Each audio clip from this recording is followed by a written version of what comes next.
দর্শক একটা বিষয় আপনাদেরকে দেখাচ্ছি। দেখেন মানে এই রাস্তাটা খুবই জঘন্য একটা রাস্তা। এখানে এই রাস্তার দুপাশে হাজার হাজার মানুষ মানে বসবাস করেন।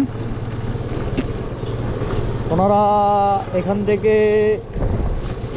ওনাদের প্রয়োজনে এই রাস্তা দিয়ে শহরে যায়।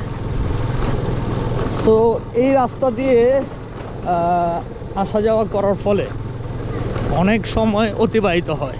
এই রাস্তাটা বিএনপির আমলে বিএনপির স্বরাষ্ট্র প্রতিমন্ত্রী লুৎফুজ্জামান বাবর উনি মানে আসলে এই রাস্তাটা সংস্কার করে গিয়েছিলেন। এরপরে আর কেউ এই রাস্তার দিকে কেউ মনোযোগ দেয়নি। 2009 সাল থেকে 2024 সাল পর্যন্ত যে শেখ হাসিনা সরকার ছিল, এই সরকারের আমলে আওয়ামী লীগের কোনো নেতাই এই রাস্তার কোনো কাজ করে নাই। তো এই হচ্ছে ব্যাপার। আপনারা দেখেন রাস্তাটা খুবই বাজে একটা অবস্থা রাস্তার। আমরা আশা রাখি এই নেত্রকোনা জেলার উন্নতির জন্য স্বরাষ্ট্র প্রতিমন্ত্রী লুৎফুজ্জামান বাবর ওনার আগমন আবার প্রয়োজন। উনি যদি বিএনপি যদি ক্ষমতায় আসে এবং উনি যদি কোনো পদ পান, আশা রাখা যায় এই রাস্তাটা ইনশাল্লাহ ভালো হয়ে যাবে। দেখেন এই রাস্তাটা কি একটা বাজে একটা রাস্তা। মানে এই রাস্তা দেয়া কোনো প্রাইভেট কার গেলে বা অটো বা যে কোনো যানবাহন এই রাস্তা দিয়ে গেলে ওই যানবাহনের সাসপেনশন ক্ষতিগ্রস্ত হবে, ইঞ্জিন গিয়ারবক্স ক্ষতিগ্রস্ত হতে পারে। এই হচ্ছে ব্যাপার। আমরা বাংলাদেশের মানুষেরা তো সরকারকে ট্যাক্স দিচ্ছি, তাই না? কিন্তু সরকারকে যে আমরা ট্যাক্স দিচ্ছি, ওই ট্যাক্সের টাকা দিয়ে বাংলাদেশের রাস্তাঘাট সব কিছুর মেরামত করার কথা। কিন্তু আপনারা এই ভিডিওতে দেখতে পাচ্ছেন রাস্তার যে বেহাল অবস্থা, এটার কোনো উন্নতি বা সংস্কার আমরা দেখতে পাচ্ছি না। মানে এটাও একটা প্রশ্নের ব্যাপার।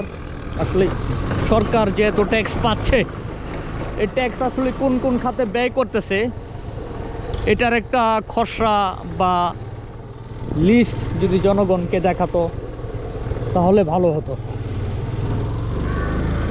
দেখতে পারতেছেন মানে এখানে অনেক লাখ লাখ মানুষ থাকে এই এলাকাতে। এটা হচ্ছে নেত্রকোনা জেলার মদন থানার কাইতেল থেকে শুরু করে নায়কপুর ইউনিয়নের একদম পুরো নায়কপুর ইউনিয়ন জুড়ে মানে এই বাজে রাস্তা।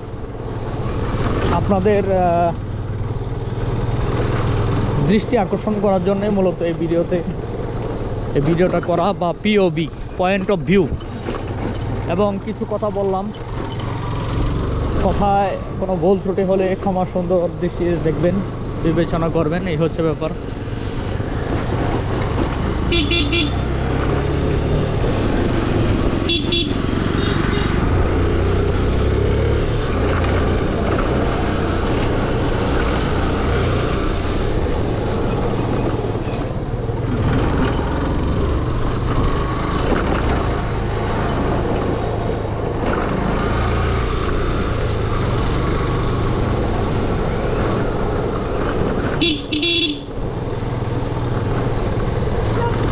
রাস্তার খুবই বাজে অবস্থা, সেটা বলার আর কোনো অপেক্ষা রাখে না। একটা গরু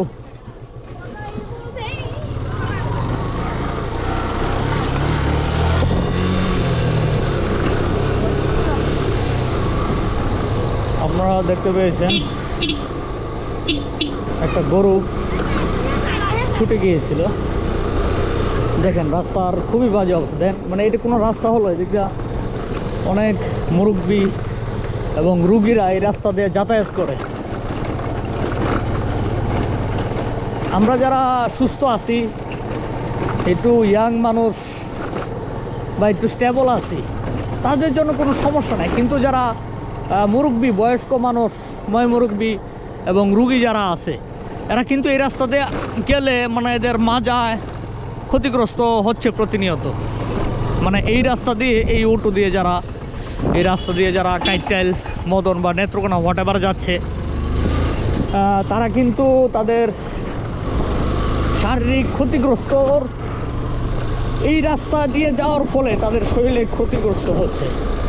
কারো কম্প্রেশন ফ্র্যাকচার হয়ে যাচ্ছে, মেরুদণ্ডের সমস্যা হচ্ছে, মাজার সমস্যা হচ্ছে, আরও অনেক ধরনের সমস্যা হচ্ছে এই রাস্তা দিয়ে যাওয়ার ফলে। মানে কার কী সমস্যা হচ্ছে আমি বলতে পারি না।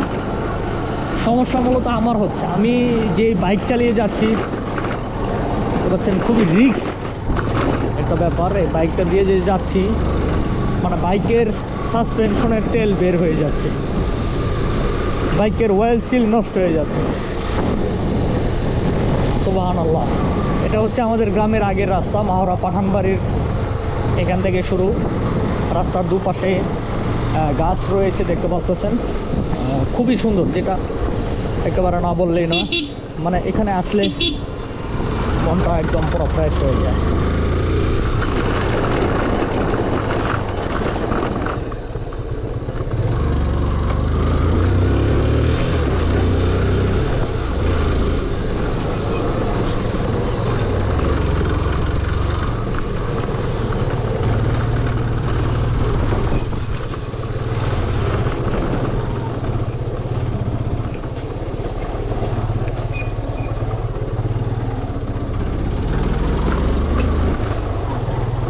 আমরা চলে এলাম গ্রামের বাড়িতে।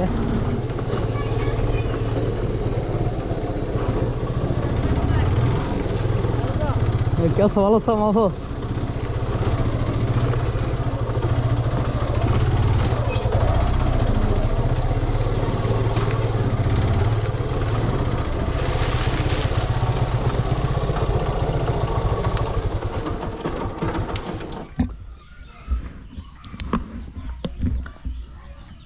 দর্শক, আপনারা উপভোগ করেছেন, আজ এ পর্যন্তই। আপনাদের সাথে দেখা হবে অন্য একটা ভিডিওতে। সালাম।